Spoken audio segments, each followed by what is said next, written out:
এই যে হরে কৃষ্ণ নামটা এইটা 10 টাকা নিচু দিয়ে দাও বলে দিলাম। দেওয়ার পরে যেটা তৈরি হলো সেটা কি শ্রীমদ ভাগবত। এই ভাগবত তো ভাগবত সেই সেই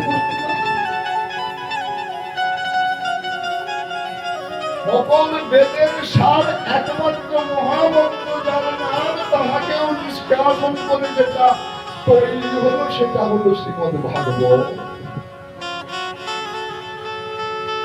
এমনি 1 ঘন্টা পাঠ করলে অষ্টপ্রহরের ভোগ 4টাই ব্যাপার।